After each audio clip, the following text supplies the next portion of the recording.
इधर।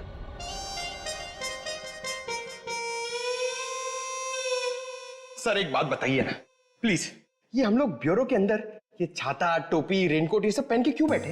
पहले बारिश का मौसम होता था, ठंडी ठंडी हवा, पानी की नन्ही नन्ही बूंदे। लेकिन जब से ये एसिड रेन का सिस्टम शुरू हो गया ना, तब से कोई नहीं जानता कि उनके ऊपर जो बरस रहा है वो पानी है या तेजाब। अरे मगर सर, ब्यूरो में तो हम लोग सब सेफ है ना। ब्यूरो में क्या प्रॉब्लम है? इधर थोड़ी होने वाली एसिड रेन। तेजाब जो है ना, वो हर चीज में छेद कर देता है। अगर एसिड रेन ने सीमेंट और ईंट पत्थरों में छेद कर दिया और अंदर आ गई, तो उससे बचने के लिए कुछ तो सुरक्षा होनी चाहिए कि नहीं? अगर इतनी मजबूत छत को एसिड रेन फाड़ के आ सकती है, तो फिर ये छाता क्या करेगा? छाता तो होता ही है हर बारिश की सुरक्षा के लिए। ये देखिए सर, ये जो तेजाब की बारिश हुई है, ये 2 किलोमीटर के रेडियस में हुई है, सिर्फ और सिर्फ प्रीतनगर में। ये बारिश आर्टिफिशियल तरीके से कराई गई है सर, शायद क्लाउड सीडलिंग के जरिए। हो सकता है। क्या हो रहा है, हैं? ये सब क्या पहन के रखा तुम लोगों ने? ये फ्रेडी से डर रहे हैं सर, एसिड रेन से डर रहे हैं। अच्छा सर, जिसने भी ये एसिड रेन करवाया है, हो सकता है इसकी किसी से दुश्मनी हो कॉलोनी में।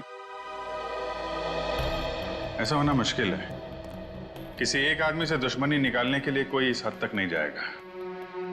ऐसा लगता है ये हमला पूरी कॉलोनी वालों के लिए था। हाँ सर, तभी मुजरिम ने एसिड रेन उसी वक्त करवाया जब सब लोग अपने घरों से बाहर थे डिनर पार्टी के लिए। सर, ये मिस दामिनी कुमार है, मौसम विभाग से। आप तो वही है ना जिनके जरिए टीवी पर देखकर सबको पता चलता है कि बारिश का होने वाली है और प्यार की धूप कहाँ खिलने वाली है? जी, मगर फिलहाल तो बारिश होने का कोई आसार नहीं है। Thank you.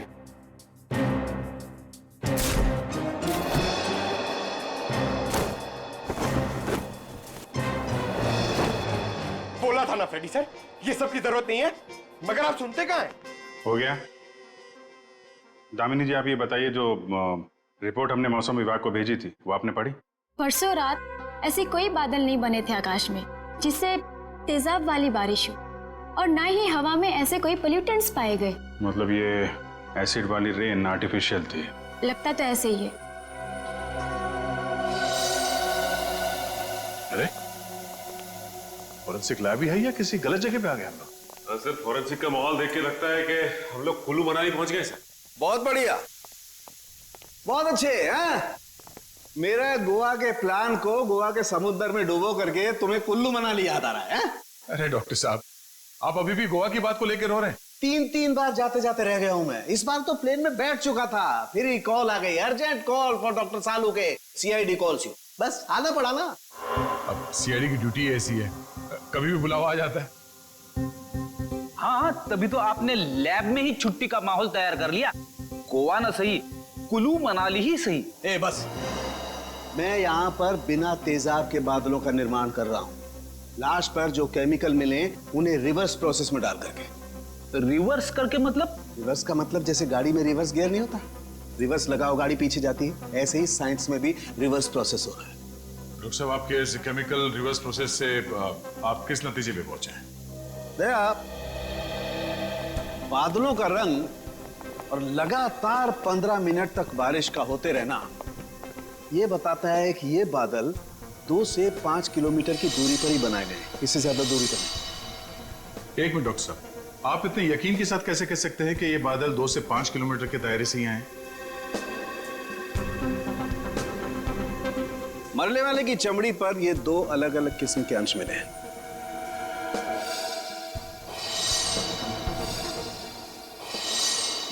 और ये दोनों अंश उस तेजाब के हैं, और तेजाब के तरल और गैस फॉर्म की कैलकुलेशन से मैं इस नतीजे पर पहुंचा हूं कि ये बादल 5 किलोमीटर के दायरे में ही बनाए गए। लेकिन डॉक्टर साहब, एक बात समझ में नहीं आ रही कि इन बनावटी बादलों से, नकली बादलों से बारिश कैसे करवाई गई? एक किस्म के केमिकल से जो ट्रिगर का काम करता है। और सबसे दिलचस्प बात यह है कि पहले कुछ भी नजर नहीं आता है, ना कोई केमिकल ना कोई गैस, और फिर अचानक बड़े बड़े बादल नजर आते हैं। और जब ये बादल हवा में मौजूद ऑक्सीजन से कांटेक्ट करते हैं तो तेज बारिश होती है, मूसलाधार बारिश। और डॉक्टर साहब, जो केमिकल इस्तेमाल हुआ है इस जुर्म में, वो किस तरह का है? एक किस्म का केमिकल वेस्ट है, बहुत ही खतरनाक केमिकल वेस्ट, जिससे दो अलग अलग किस्म की चीजें बनाई जाती, एक पटाखे और दूसरे कॉस्मेटिक्स। केमिकल वेस्ट यानी कि फैक्ट्रीज। पता करना होगा कि प्रीतनगर के आसपास 5 किलोमीटर के दायरे में कौन कौन से केमिकल फैक्ट्रीज हैं।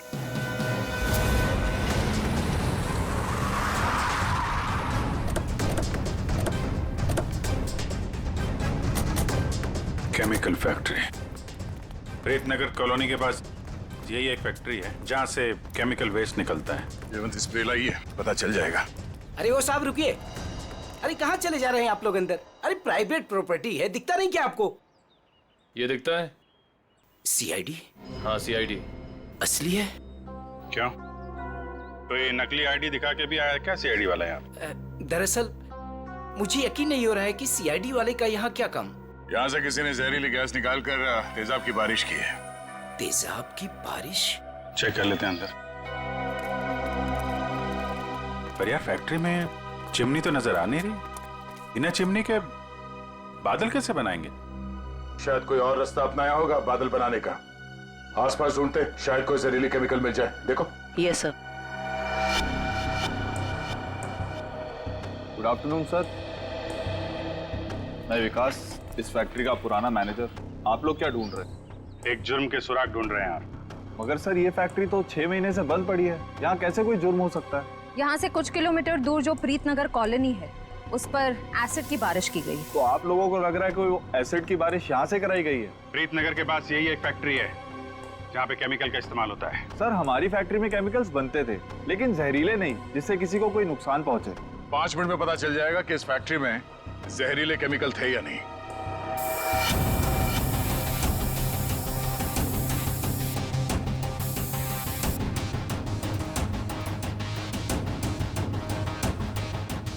बंद क्यों पड़ी है ये फैक्ट्री 6 महीने से? सर मालिक लोगों ने पैसे बचाने के चक्कर में कुछ सस्ते केमिकल्स का इस्तेमाल किया था। उनमें से कुछ एक केमिकल्स पर तो पाबंदी लगी हुई थी, सो फैक्ट्री को ताला लगा दिया। यहाँ पे खतरनाक केमिकल का खजाना था, पर तुम कह रहे हो कि कोई केमिकल मिलेगा नहीं यहाँ पे? सर वो केमिकल्स यहाँ से साफ करवाकर बहुत दूर भिजवा दिए गए। और सर वैसे भी अगर इस वक्त वो केमिकल यहाँ पर होते तो आप और मैं बिना खांसे या छींके बात नहीं कर सकते थे।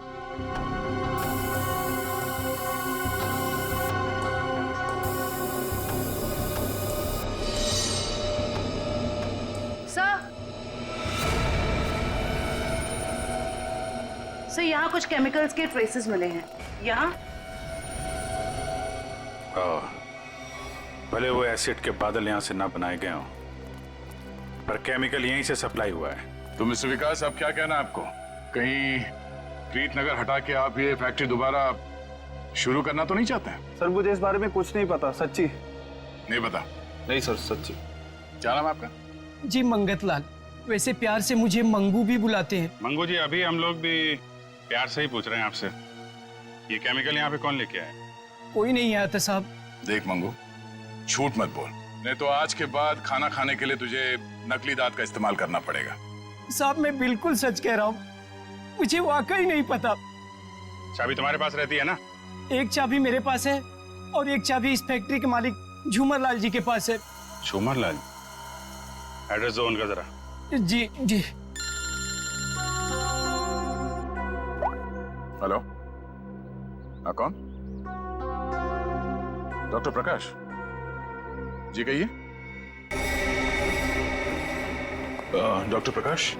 सर यहाँ से सीधे जाके room number 6। Thank you. Welcome.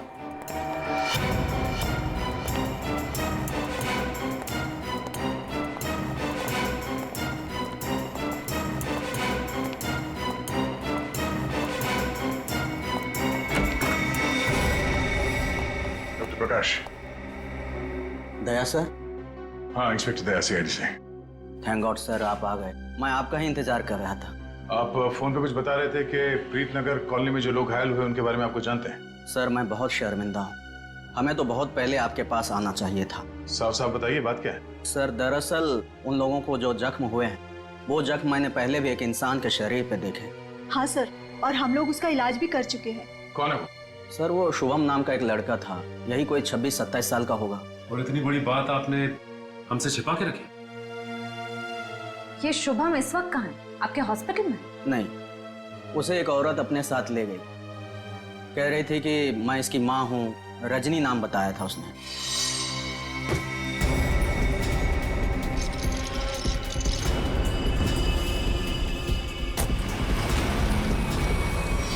बिना पेपर वर्क के एक औरत यहाँ से उसे जबरदस्ती ले गई और आप लोगों ने ये बात पुलिस में बताना जरूरी नहीं समझा? सर मैं डर गया था, मेरी नौकरी भी चली जाती और अस्पताल का नाम भी बदनाम हो जाता। एक डॉक्टर होकर ऐसे गैर जिम्मेदाराना रवैया, शर्म आनी चाहिए आपको। अच्छा, इस रजनी और ये शुभम, इनकी कोई फोटो है आपके पास? हाँ सर, वो सीसीटीवी कैमरे में है। निशा, सर को निकाल के दे दो फोटो। जी अभी लाई।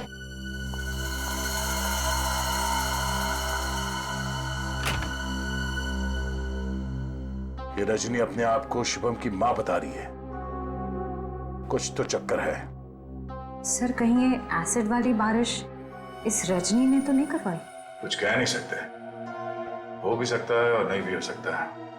ये जो 2 हादसे हुए हैं जिसमें शुभम घायल हुआ है और ये प्रीतनगर वाला हादसा, मुझे लगता है ये दोनों कहीं ना कहीं कनेक्टेड है। अच्छा, ये शुभम को हॉस्पिटल में कौन लेके आया था? सर मनन नाम का आदमी लाया था उसे। इस मनन से पूछते हैं कि ये शुभम उसे कहां, कब और कैसे मिला। अरे सर, मनन हमारे साथ ही है। Okay sir. बस सर, यहीं गाड़ी रोक दीजिए।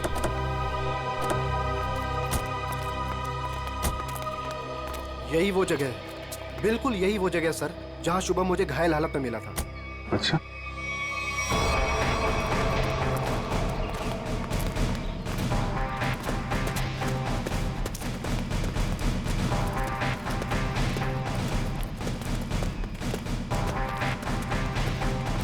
कहां पे? इधर?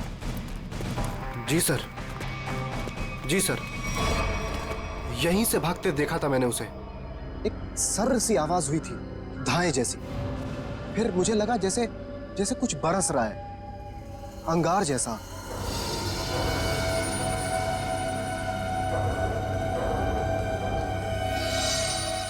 लेकिन फिर उसके बाद सब गायब हो गया था और शुभम मुझे उसी हालत में गिरा हुआ मिला सर। इतना तो तय है कि तेजाब की अच्छी खासी बारिश हुई है यहाँ पे। आसपास देखो, कुछ मिलता है क्या?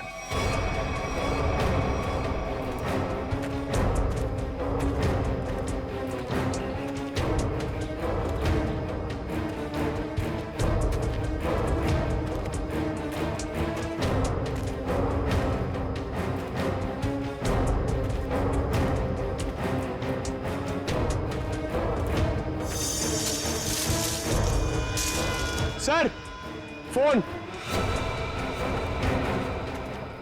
सर शायद सोहम का होगा।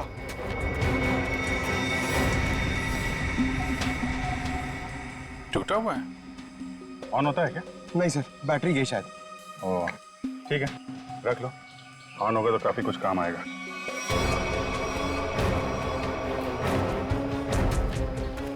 किसी चीज का ढक्कन है।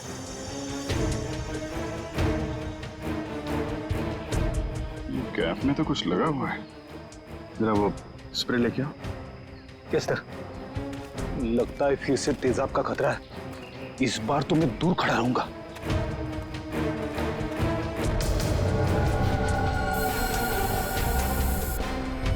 अंदाजा सही निकला, तेजाब इसी में लेके आया गया था।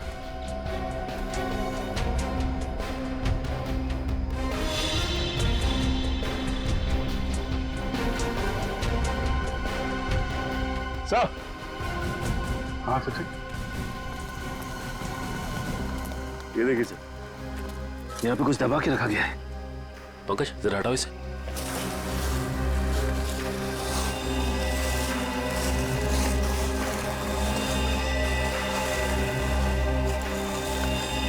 माय गॉड, सर ये तो पूरी तरह से जली हुई लाश।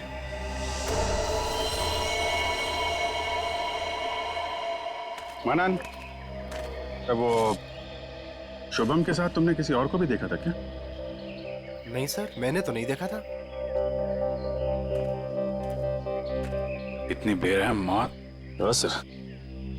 कोई किसी को इतनी बेरहमी से क्यों मारेगा? किसी को मारने के तो कितने तरीके होते हैं, ये तरीका क्यों इस्तेमाल किया? मुझे लगता है मारना मकसद नहीं था, मकसद था ये तेजाब वाली बारिश का एक्सपेरिमेंट, ताकि वही बारिश प्रीतनगर में किया जा सके।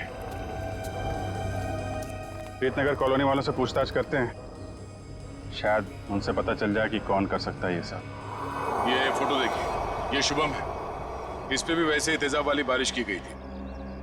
और ये है उसकी किडनैपर रजनी। इन दोनों को पहले कभी यहाँ पे देखा है आप लोगों ने? नहीं ऑफिसर। लेकिन इस रजनी की हमसे ऐसी क्या दुश्मनी है जिसने हमारे साथ ऐसा किया? मैंने कब कहा कि रजनी ने सब किया है? वैसे भी किसी के साथ दुश्मनी हो तो 2-4 लोगों के साथ हो सकती है, पूरे कॉलोनी वालों के साथ नहीं। ये हमला किसी मकसद से किया गया है, शायद इस कॉलोनी को खाली कराने के मकसद से। अच्छा, ऐसा कोई इंसान है जो ये चाहता है कि आप लोग अपना घर खाली करके कहीं और चले जाएं? एक ऐसी इंसान है जो हमें यहाँ से निकालने के लिए किसी भी हद तक जा सकती है, और वो है साशा। साशा? सर ये बिल्कुल सच कह रही है, ये है साशा और ये साशा के लैब असिस्टेंट। सर दोनों ने घर में ही कॉस्मेटिक्स की लैब खोल रखी और इनकी लैब में मुझे उन्हीं केमिकल्स के वेस्ट मिले हैं जो एसिड की बारिश करवाने के लिए यूज किए गए। तुम हमारे साथ ब्यूरो चलो। तो साशा ये बताइए, तेजाब वाली बारिश क्यों करवाई आपने? सर मैं आपसे बार बार कह चुकी हूँ, मैंने कोई बारिश नहीं करवाई है। आपके खिलाफ आपके मोहल्ले वालों ने एफआईआर दर्ज करवाई है, मालूम है आपको? हाँ सर मैं मानती हूँ कि मैंने मोहल्ले वालों को धमकाया था घर खाली करने के लिए, क्योंकि सर वो मेरा बिजनेस बंद करवाना चाहते थे, लेकिन मैंने कोई तेजाब वाली बारिश नहीं करवाई सर। तो वो केमिकल्स आपके घर में क्या कर रहे थे? मुझे कुछ नहीं पता। देखो ये बार बार नहीं पता बोलने से काम नहीं चलेगा।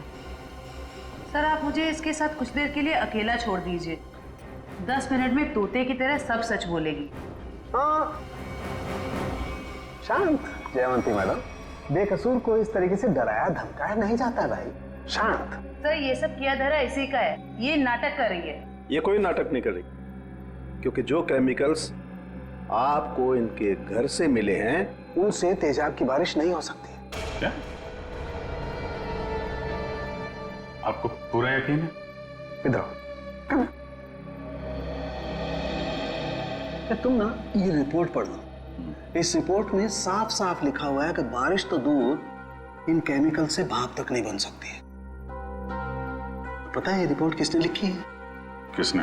तारिका जी ने। हाँ तो फिर पढ़ने की क्या जरूरत है, ठीक ही लिखी होगी। मतलब सालू के साथ मैं बेवजह खुश हो रहा था कि केस खत्म और पैसा हजम, अब तो नए सिरे से खूनी को ढूंढना पड़ेगा। शायद वो नया सिरा इतना दूर नहीं है फ्रेडी, इतना तो तय है कि उस केमिकल से तेजाब की बारिश नहीं हो सकती, और वो केमिकल मिला है साशा जी आपके घर पे। आपको कुछ याद आ रहा है, कोई ऐसा आदमी आया हो हाल फिलहाल में जो ऐसा केमिकल आपके यहाँ रख सकता हो? अरे हाँ सर, मेरे तो दिमाग से ही निकल गया था सर। जो कार्टन्स आपको अभी मिले हैं वो कुछ दिन पहले डिलीवरी बॉयज रख के गए थे। और ये कौन थे डिलीवरी बॉय? पता नहीं सर, पहले तो मुझे लगा कि मेरे सप्लायर ने उनको भेजा है रॉ मटेरियल के साथ, लेकिन बाद में जब माल कुछ गलत लगा मुझे, तो फिर मैंने अपने सप्लायर से इस बारे में शिकायत भी की थी।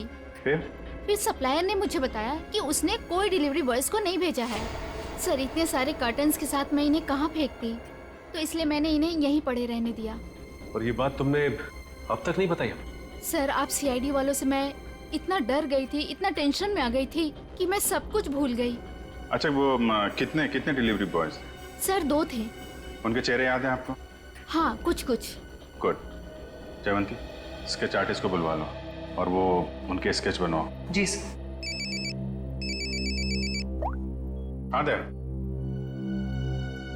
शुभम का एड्रेस मिल गया? ठीक है तो फिर देख लो वहां पे क्या पता चलता है। सर सालुके सर की मदद से हमें पता चला है कि वो जली हुई लाश रे की थी। ये शुभम और रे दोनों शायद यहीं रहते हैं। हाँ सर, एड्रेस यहीं का मिला है। सर ये घर किसी मारिया नाम की औरत का है। अब आगे की कहानी ये मारिया जी ही बताएंगी। तुम्हारी हिम्मत कैसे हुई मेरा केबल काटने की? कब से कह रहे हो तुम? मैकेनिक आ रहा है, मैकेनिक आ रहा है, कोई मैकेनिक नहीं आ रहा है, अभी तक नहीं आया है। देखो तुम जल्दी करो वरना ठीक नहीं होगा, समझे तुम? तुमने 4 लोगों को क्यों भेज दिया? और एक लड़की भी उनके साथ में। देखिए मैडम, आपको कुछ गलतफहमी हो रही है। हम लोग सीआईडी से। सीआईडी से? देखा, वो अभी तक नहीं आया है। तुम जल्दी भेजो, नहीं तो मैं सारे मोहल्ले का कनेक्शन कटवा के रख दूंगी। क्या बात है आंटी जी, आपका केबल कट गया तो इतना गुस्सा आ रहा है? आप टीवी बहुत देखती है ना? जब तुम बूढ़े होगे ना, तब तुम समझोगे कि अकेलापन क्या होता है। और जब कोई बात करने वाला नहीं होता है ना, तो इस टीवी से ही बात करते हैं लोग। वैसे माँ जी, हम शुभम और रे के बारे में कुछ बात करने आए हैं। उनका कुछ पता चला? हाँ, वो दोनों आपके यहाँ। हाँ, वो मेरे किराएदार हैं और 6 महीने से हमारे पास रहते हैं, लेकिन पता नहीं कुछ दिनों से वो लोग आए ही नहीं हैं। रे की मौत हो चुकी है।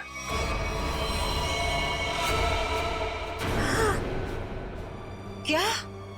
कैसे? कुब्जा हिल्स में एक अजीबोगरीब हादसा हुआ जिसमें रे तेजाब का शिकार बन गया। हे भगवान! और शुभम, वो कैसा है? मैम, अभी तक शुभम का कुछ पता नहीं चल पाया है। आप फिक्र मत कीजिए, हम उसे जल्द ही ढूंढ निकालेंगे। माँ जी, इन दोनों का किसी के साथ कोई दुश्मनी, कोई कहां सुनी हुई थी? नहीं, वो तो बहुत अच्छे बच्चे थे, केमिकल इंजीनियर थे। और आखिरी बार आपने कब देखा था इनको? 13 तारीख को।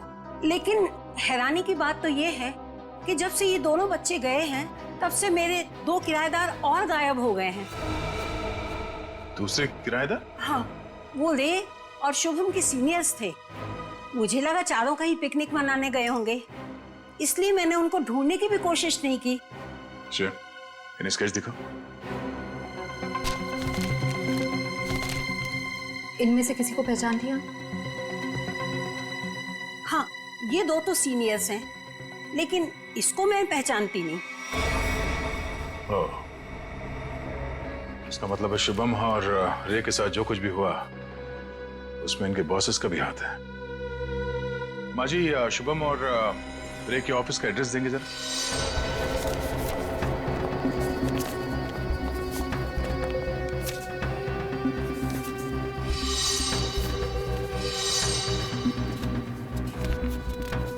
सर, वो सिक्योरिटी गार्ड ने तो कहा था कि यहाँ पे कोई भी केमिकल यूनिट नहीं है। वो मारिया जी ने कहीं गलत एड्रेस तो नहीं दे दिया? पता चल जाएगा। श्रेया, वो केमिकल डिटेक्टर लाई हो ना? हाँ सर। Excuse me. ये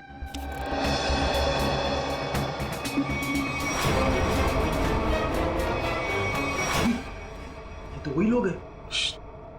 क्या बात है साहब, कोई कुरियर भिजवाना था? हाँ, कुछ मुजरिमों को कुरियर करके जेल भिजवाना था। सर, मुजरिम? सर, हमें कुछ समझ नहीं आ रहा है। समझ नहीं आया? यहाँ पर पहले केमिकल यूनिट हुआ करता था? नहीं साहब, यहाँ तो पहले से ही कुरियर कंपनी है। अच्छा, चेक करो। सर, इसमें चेक करने वाली कौन सी बात है? सर, ये कोई टूरिस्ट स्पॉट तो है नहीं। चेक? क्या चेक? हमारे काम में टांग अड़ाएगा तो तुम्हारे चेहरे का ये नक्शा टूरिस्ट स्पॉट जैसे बना दूंगा, समझा?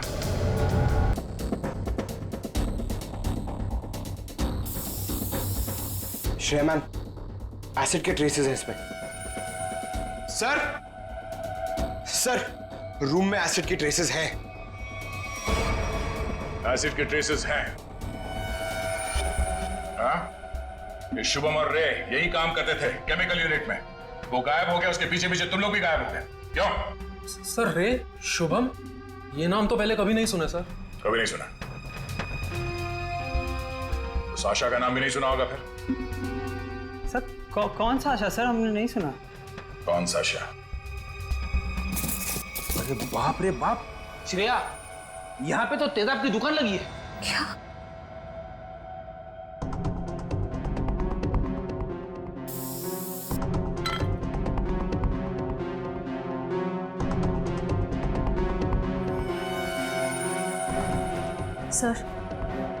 सर, वो प्रीतनगर कॉलोनी वाला एसिड मिल गया। दया सर को बताते। सर, अंदर वही तेजाब मिला है जो प्रीतनगर कॉलोनी पे बरसाया गया था। तुम लोग इस एसिड का आखिरी लॉट कहीं कुरियर कर रहे थे? लगता है यहाँ की पूरी सफाई होने से पहले हम लोग यहाँ पे आ गए। चलो, कोई बात नहीं। इन चारों को खड़ा करते हैं और एसिड रेन इनके ऊपर बरसाते हैं, वो भी बिना छतरी के। सर, नहीं, चलो। माफ कर दीजिए सर, नहीं करेंगे। साहब, हमने तो बस वही किया जो हमसे कहा गया। किसके कहने पे किया तुम लोगों ने? सर, रजनी जी के कहने पे किया सर, सब कुछ। रजनी? वो नकली माँ? शुभम? सर वो तो उनका इलाज करवा रही हैं सर। ऐसा क्या लगाव है कि उसका इलाज हो रहा है? साहब वो तो रजनी जी जानती होंगी। कहाँ है तुम्हारी ये रजनी जी? सर हमें कुछ नहीं पता सर, ना उनका एड्रेस ना फोन नंबर। सर वो खुद ही कांटेक्ट करती थी जब भी हमारी जरूरत पड़ती। सर हमें कुछ नहीं पता साहब। शुभम का इलाज किसी क्लिनिक या हॉस्पिटल में चल रहा होगा। आसपास के सभी हॉस्पिटल में पता करते हैं। डॉक्टर साहब एक बार फिर से ये फोटो देख लीजिए, कोई गलतफहमी तो नहीं हो रही है ना? नहीं सर, कोई गलतफहमी नहीं हो रही, यही लड़का था और इसके पूरे शरीर पे तेजाब वाले जख्म भी थे। और औरत भी यही थी? 100%। पर सर ना जाने क्यों इसको यहाँ एडमिट कराने नहीं जा रही थी। जो इलाज हॉस्पिटल में हो सकता है वो घर पे नहीं हो सकता ना। वाह डॉक्टर साहब वाह, लाख पते की बात कही है आपने। डॉक्टर साहब आप कब जा रहे हैं इनके घर पे इलाज के लिए? मैं नहीं जाने वाला हूँ, आज ये लोग यहाँ हॉस्पिटल में आने वाले हैं। तो चलो उनके स्वागत की तैयारियां करते हैं। Thank you.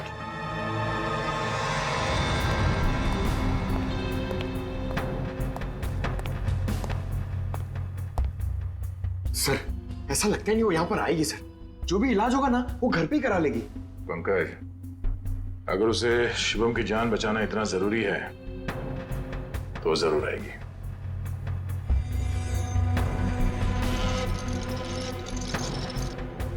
सर लगता है खिचड़ी पक गई।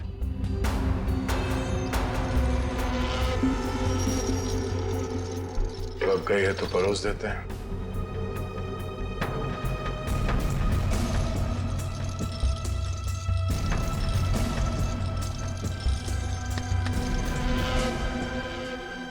जी आप डॉक्टर साहब से मिलने जा रही हैं रजनी जी?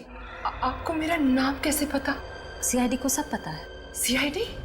हाँ सीआईडी। शुभम की जान बचाना इतना जरूरी था आपके लिए तो रातों रात इसे अस्पताल से निकलवाया क्यों?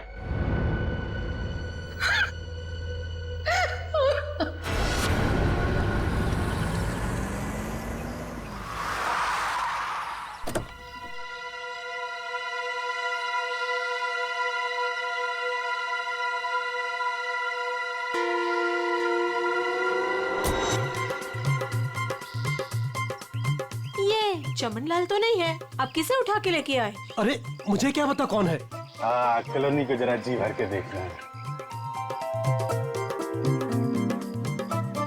मेरे जिगर का टुकड़ा, हीरे मोती सा मुखड़ा है इस कॉलोनी का।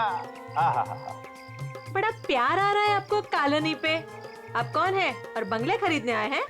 अब बंगले नहीं, पूरी कॉलोनी खरीदने आया हूँ। चावली जी नाम है मेरा, बिल्डर दावेली। ये लो जी मेरा कार्ड पत्र। बढ़िया है ना? आपका दिमाग तो ठीक है? हाँ जी। देखिए यहाँ कुछ बिकाऊ नहीं है। अरे बिक चुका है बेटे लाल, बिक चुका है। ये सारी जमीन सरकार से मैंने खरीद ली। आप लोग जो हो ना इसमें गैर कानूनी ढंग से रह रहे हो, मैं निकाल के बाहर कर दूंगा। अरे हमने बाकायदा पैसा देकर खरीदा है घर। आप होते कौन है पैसा निकालने वाले? कल सुबह 11 बजे बुलडोजर आ जाएगा आपके घोंसले गिराने। मिलता हूँ। सुखिए सुखिए। दाबली जी देखो बहुत महंगा पड़ेगा तुम्हें ये सब। बेटे लाल, दाबली जी जब सौदा करता है ना तो सस्ते महंगे की परवाह नहीं करता। कल मिलेंगे बुलडोजर के साथ। Bye bye tata bye bye. चलो नहीं चलो।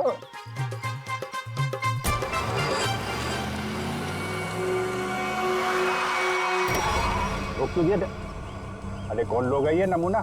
आटो नहीं, अरे तुम्हारे को सुन नहीं रहा क्या? अरे क्या छोकरा लोग, ये क्या फुटबॉल का मैदान है क्या? इधर गिल्ली डंडा खेल रहा है। अरे बाप रे। गन निकालता है, डाकू है तुम? अरे बाप रे, अरे गाड़ी निकालो नहीं। अरे साईं, अरे किधर जा रहा है? अरे मैं तेरा 1 महीने का तनख्वाह कर देगा। अरे छोड़ के मत जाओ नहीं। बिल्डर बहुत शौक है ना तुझे यहाँ पे नई कॉलोनी बनाने का? चल अभी मैं तुझे अपनी कॉलोनी घुमाता हूँ। देखो देखो, मैं भी बहुत खतरनाक आदमी है। तुम एसीपी प्रद्युमन का नाम सुना है? दया का नाम सुना है? अभिजीत का नाम सुना है? हाँ मालूम है, ये सीआईडी वाले हैं। तो क्या हुआ? ओ पर्सनल जान पहचान है उनसे मेरा। हम तुम लोग को अंडर करवा देगा, समझा तुम? और डाबली बाबू, ये सीआईडी वालों की धमकी किसी और को देना। फिलहाल तुम चलो हमारे साथ, लॉन्ग ड्राइव पे चलते हैं। हाँ लॉन्ग ड्राइव पे चलो। अरे देखो, अरे देखो, चलो इसे अंदर। अरे देखो, अरे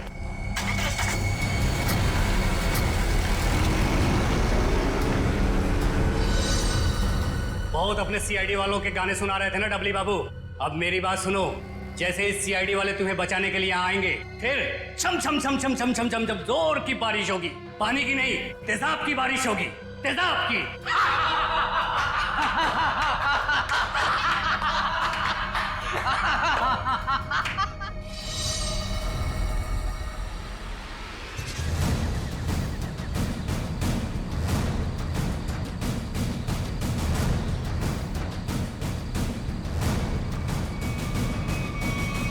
देखो, चुपचाप तुम सब बाहर आ जाओ। हम जानते हैं दाबली तुम्हारे साथ है।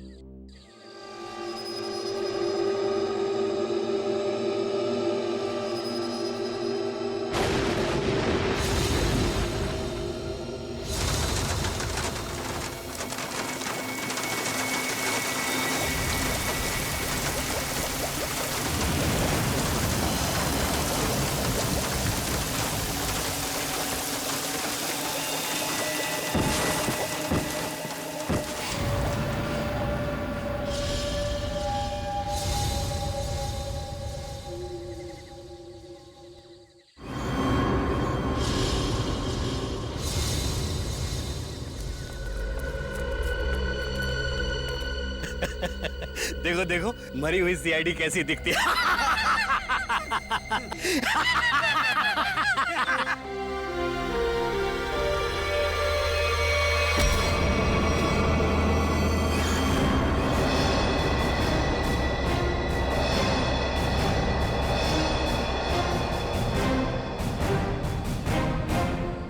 सीआईडी को मारने चले थे, हैं? हलवा है क्या? तुम्हारे इस तेजाब वाली बारिश से निपटने के लिए पूरी तैयारी के साथ आए थे हम।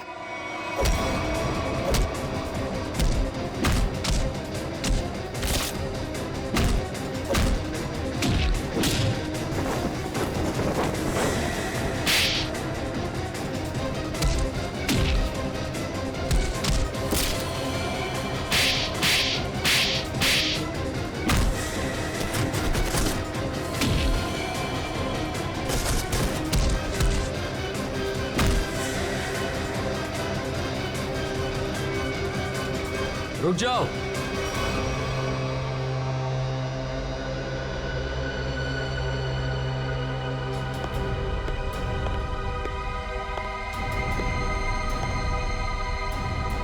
अगर तुम सीआईडी वालों ने मुझे एक खरोंच भी पहुंचाई ना, तो ये बिल्डर दाबली जिंदा नहीं रहेगा। सीआईडी को धमकियां? हाँ? तो हमारे ताश का वो पत्ता भी देख लो जिसे तुरुप का इक्का कहते हैं। इन्हें तो पहचानते हो ना तुम? बेटा हथियार डाल दो बेटा, सीआईडी को सब पता चल चुका है, इनसे जीतना नामुमकिन है। नहीं,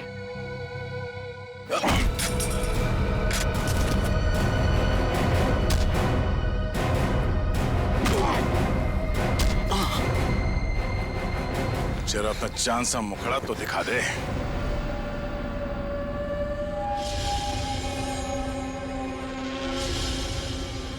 प्रणय,